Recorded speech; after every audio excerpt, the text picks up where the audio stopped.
MUDA mega ಫೈಟ್ನಲ್ಲಿ ಕಂಪ್ಲೇಂಟ್ಗಳ ಕಾಳಗ ಶುರುವಾಗ್ಬಿಟ್ಟಿದೆ. ಸ್ನೇಹಮಹಿ Krishna M Lakshman ವಿರುದ್ಧ ದೂರು ಪ್ರತಿ ದೂರನ್ನ ಕೂಡ ದಾಖಲು ಮಾಡಿದ್ದಾರೆ. ಇಬ್ಬರೂ ಕೂಡ ಒಬ್ಬರಿಗೊಬ್ಬರು ದೂರು ಪ್ರತಿ ದೂರು ದಾಖಲಾಗಿದೆ. ಲಕ್ಷ್ಮಣ್ ವಿರುದ್ಧ ಮತ್ತೊಂದು ದೂರನ್ನ ಸ್ನೇಹಮಹಿ ಕೃಷ್ಣ ನೀಡಿದ್ದಾರೆ. ಲಕ್ಷ್ಮಣ್ ಸುಳ್ಳು ದಾಖಲೆ ಪ್ರದರ್ಶನ ಮಾಡಿರುವಂತಹ ಆರೋಪ ತಮ್ಮ ಖ್ಯಾತಿಗೆ ಧಕ್ಕೆ ತಂದಿರೋದಾಗಿ ಸ್ನೇಹಮಯಿ ಕೃಷ್ಣ ಅವರು ದೂರು ದಾಖಲು ಮಾಡಿದ್ದಾರೆ. ಸ್ನೇಹಮಯಿ ಕೃಷ್ಣ 44 ಕ್ರಿಮಿನಲ್ ಕೇಸ್ ಇದೆ ಅಂತ ಎಂ ಲಕ್ಷ್ಮಣ್ ಅವರು ಆರೋಪ ಮಾಡಿದ್ರು.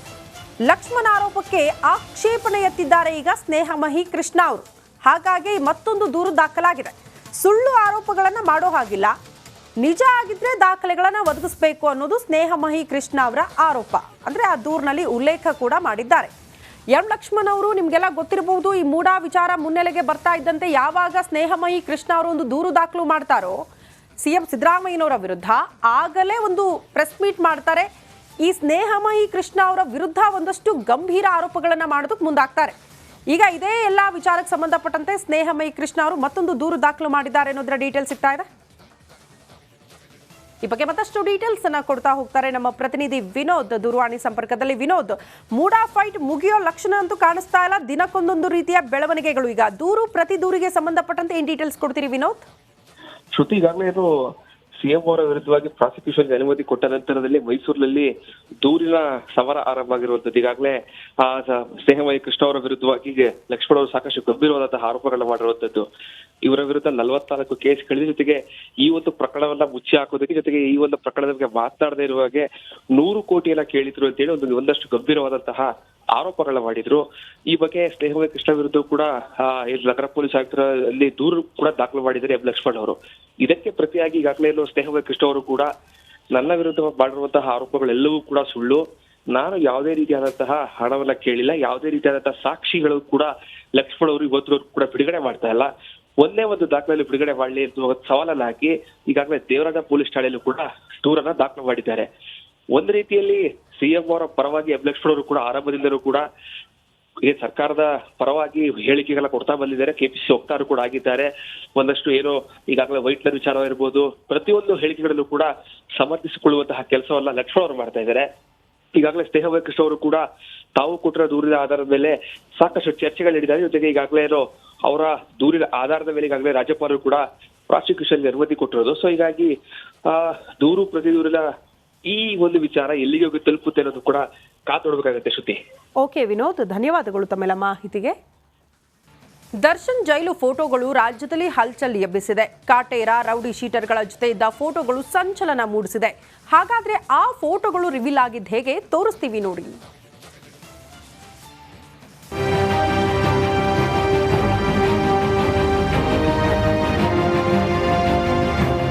ಎರಡು ಫೋಟೋ, ಒಂದು ವಿಡಿಯೋ ಕಾಲ್ ಅಷ್ಟೇ. ಪರಪ್ಪನ ಅಗ್ರಹಾರದಲ್ಲಿದ್ದ ಕಾಟೇರನಿಗೆ ಬಳ್ಳಾರಿ ಜೈಲಿನ ದರ್ಶನ ಮಾಡಿಸಿದೆ. ಪವಿತ್ರ ಪೊರ್ಕಿಯನ್ನ ದೂರ ಮಾಡಿದೆ. ಬೆಂಗಳೂರಲ್ಲಿ ತಂಪಾಗಿದ್ದ ಅಯ್ಯನನ್ನ ಬಳ್ಳಾರಿಯಲ್ಲಿ ಬೆವರುವಂತೆ ಮಾಡಿದೆ. ಜಗ್ಗುದಾದ ಜೈಲು ಫೋಟೋ ರಿವೀಲ್ ಆಗಿದ್ದೇಗೆ?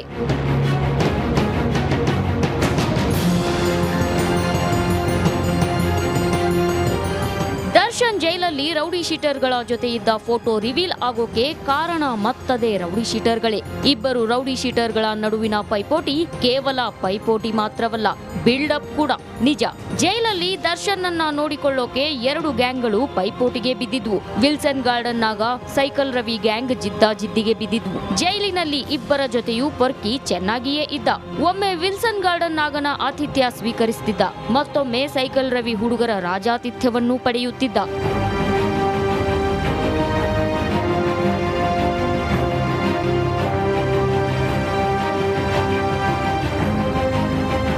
ಸೈಕಲ್ ರವಿ ಸದ್ಯ ಜೈಲಲ್ಲಿ ಇಲ್ಲದ ಕಾರಣ ಆತನ ಶಿಷ್ಯ ಬೇಕರಿ ರಘು ದರ್ಶನ್ಗೆ ರಾಜಾತಿಥ್ಯ ನೀಡುತ್ತಿದ್ದ. ಹೀಗಿರುವಾಗ ನಟೋರಿಯಸ್ ರೌಡಿ ವಿಲ್ಸನ್ ಗಾರ್ಡನ್ ನಾಗನ ಹುಡುಗ ವೇಲು ದರ್ಶನ್ಗೆ ಎಲ್ಲಾ ವ್ಯವಸ್ಥೆ ಮಾಡ್ತಿದ್ದ. ಇದೇ ವೇಳೆ ವೇಲು ದರ್ಶನ್ ನಮ್ಮ ಜೊತೆ ಇದ್ದಾನೆ ಅಂತ ತೋರಿಸಿಕೊಳ್ಳೋಕೆ ಒಂದು ಫೋಟೋ ತೆಗೆದಿದ್ದ. ಆ ಫೋಟೋನ ತಮ್ಮ ಹುಡುಗರಿಗೆ ಕಳಿಸಿ ಬಿಲ್ಡಪ್ ಕೊಟ್ಟಿದ್ದ.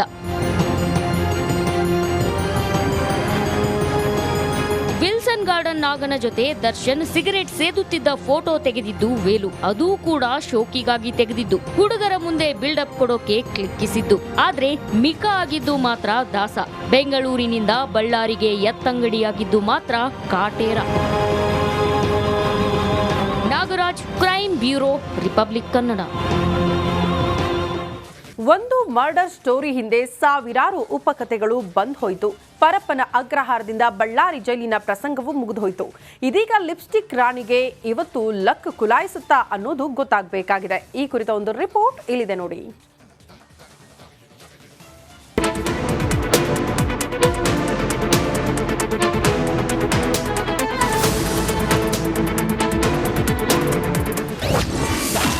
ಲಿಪ್ಸ್ಟಿಕ್ ರಾಣಿಗೆ ಲಕ್ ಕುಲಾಯಿಸುತ್ತಾ ಜೈಲಲ್ಲಿರೋ ಪವಿತ್ರಾಗೆ ಇಂದು ಬೇಲ್ ಸಿಗುತ್ತಾ? ತೆರೆ ಮೇಲೆ ದರ್ಶನ್ ಸಿನಿಮಾ 100 ಡೇಸ್ ಓಡೋದು ಸಾಮಾನ್ಯ. ಜೈಲಲ್ಲೂ 100 ಡೇಸ್ ಕಂಪ್ಲೀಟ್ ಮಾಡಿ ಮತ್ತಷ್ಟು ದಿನಗಳು ಮುನ್ನುಗ್ಗುವ ಎಲ್ಲಾ ಲಕ್ಷಣಗಳು ಕಂಡು ಬರ್ತಾ ಇದೆ. ರೇಣುಕಸ್ವಾಮಿ ಮರ್ಡರ್ ಸ್ಟೋರಿ ರಾಜ್ಯದಾದ್ಯಂತ ಗುಲ್ಲೆ ಬೀಸಿದ್ದು, ದಾಸನ ಬೆನ್ನೇರಿರುವ ವಕ್ರದೆಸೆ ಬಿಡದಂತಿದೆ. ಇತ್ತ ಪರಪ್ಪನ ಅಗ್ರಹಾರದಿಂದ ಬಳ್ಳಾರಿ ಜೈಲಿಗೆ ದಾಸ ಶಿಫ್ಟ್ ಆಗಿದ್ದಾರೆ. ಆದರೆ ಲಿಪ್ಸ್ಟಿಕ್ ರಾಣಿಗೆ ಇವತ್ತು ಲಕ್ ಕುಲಾಯಿಸುತ್ತಾ ಅನ್ನೋ ಚರ್ಚೆ ನಡೆದಿದೆ.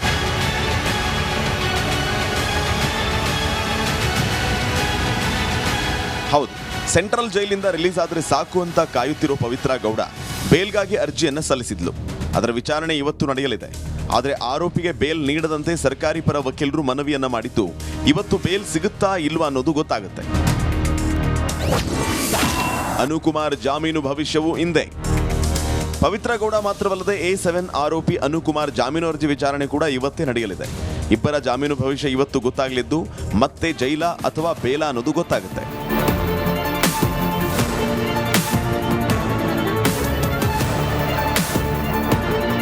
CCH 57ನೇ ನ್ಯಾಯಾಲಯದಲ್ಲಿ ಇಬ್ಬರ ಜಾಮೀನು ಭವಿಷ್ಯ ಗೊತ್ತಾಗಲಿದ್ದು, ಪವಿತ್ರ ಗೌಡ ಪರ ಟಾಮಿ ಸೆಬಾಸ್ಟಿನ್ ಹಾಗೂ ಅನುಕುಮಾರ್ ಪರ ರಾಮ್ಸಿಂಗ್ ವಾದ ಮಾಡಲಿಕ್ಕಿದ್ದಾರೆ.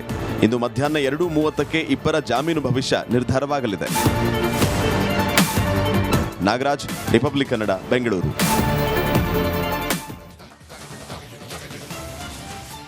ಹುಚ್ಚು ಅಭಿಮಾನಿಯ ಸಹವಾಸ ದಾಸನನ್ನ ಬಳ್ಳಾರಿಗೆ ಎತ್ತಂಗಡಿ ಮಾಡಿಸಿದೆ. ರೌಡಿ ಶೀಟರ್ಗಳ ಸಹವಾಸ ಪೊರ್ಕಿಗೆ ಮತ್ತೊಂದು ಸಂಕಷ್ಟವನ್ನ ತಂದೊಡ್ಡಿದೆ. ದರ್ಶನ್ ಬೇಲ್ಗೆ ಕೊಡಲಿ ಏಟು ಹಾಕಲಿದೆ. ಈ ಕುರಿತ ಒಂದು ರಿಪೋರ್ಟ್ ಇಲ್ಲಿದೆ ನೋಡಿ.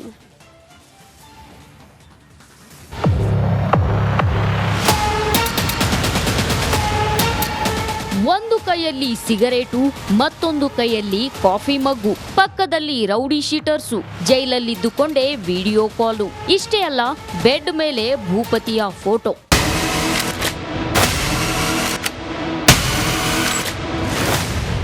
ಇದೇ ಫೋಟೋಗಳು ಪರಪ್ಪನ ಅಗ್ರಹಾರದಲ್ಲಿ ಕಳ್ಳಾಟವಾಡಿದ್ದ ಕಾಟೇರನಿಗೆ ಇದೇ ಫೋಟೋಗಳು ಮುಳುವಾಗಿ ಬಿಟ್ಟಿದೆ. ಬೆಂಗಳೂರಿನ ಸೆಂಟ್ರಲ್ ಜೈಲಿನಿಂದ ಪೊರ್ಕಿಯನ್ನ ಬಳ್ಳಾರಿ ಜೈಲಿಗೆ ಎತ್ತಂಗಡಿ ಮಾಡಿಸಿದೆ. ಇಷ್ಟೇ ಅಲ್ಲ, ದರ್ಶನ್ ಬೇಲ್ಗೂ ಇದು ಕಂಟಕವಾಗೋದ್ರಲ್ಲಿ ಯಾವುದೇ ಅನುಮಾನವಿಲ್ಲ.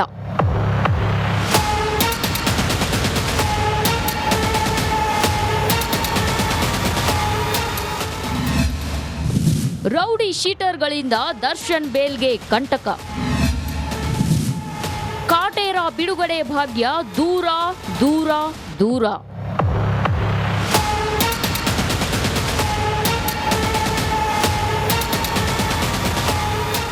ನಿಜ, ರೇಣುಕಾಸ್ವಾಮಿ ಕೊಲೆ ಕೇಸ್ನ ಚಾರ್ಜ್ ಶೀಟ್ ಸಲ್ಲಿಕೆಗೆ ಈಗಾಗಲೇ ಪೊಲೀಸರು ಅಂತಿಮ ತಯಾರಿಯಲ್ಲಿದ್ದಾರೆ. ಚಾರ್ಜ್ ಶೀಟ್ ಸಲ್ಲಿಸುತ್ತಿದ್ದಂತೆ ಜಾಮೀನಿಗೆ ಅರ್ಜಿ ಸಲ್ಲಿಸಲು ದರ್ಶನ್ ರೆಡಿಯಾಗಿದ್ದಾನೆ. ಆದ್ರೆ ಜೈಲು ಫೋಟೋಗಳು ಕಾಟೇರನ ಜಾಮೀನಿಗೆ ಅಡ್ಡಿ ಮಾಡಲಿವೆ.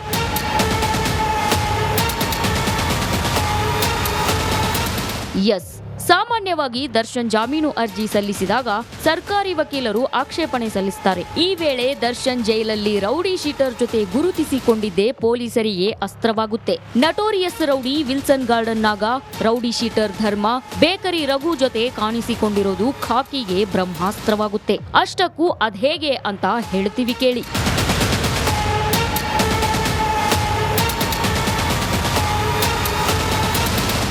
ರೌಡಿ ಶೀಟರ್ ಮೂಲಕ ದರ್ಶನ್ ಸಾಕ್ಷಿಗಳಿಗೆ, ರೇಣುಕಾಸ್ವಾಮಿ ಕುಟುಂಬಸ್ಥರಿಗೆ ಬೆದರಿಸುವ ಸಾಧ್ಯತೆ ಇದೆ. ಹೀಗಾಗಿ ದರ್ಶನ್ಗೆ ಜಾಮೀನು ನೀಡದಂತೆ ಪೊಲೀಸರು ಅಬ್ಜೆಕ್ಷನ್ ಹಾಕ್ತಾರೆ. ಆಗ ಪೊರ್ಕಿ ಜಾಮೀನಿಗೆ ಮತ್ತಷ್ಟು ಕಂಟಕವಾಗಲಿದೆ. ಅಭಿಮಾನಿಗಳು ಮಾಡಿದ ಕೆಲಸದಿಂದ ದಾಸ ಬಳ್ಳಾರಿಗೆ ಎತ್ತಂಗಡಿಯಾಗಿದ್ದಾನೆ. ಈಗ ರೌಡಿ ಶೀಟರ್ ಸಹವಾಸ ಪೊರ್ಕಿ ಜಾಮೀನನ್ನ ಬಲಿ ಪಡೆದರೂ ಯಾವುದೇ ಆಶ್ಚರ್ಯವೇನಿಲ್ಲ.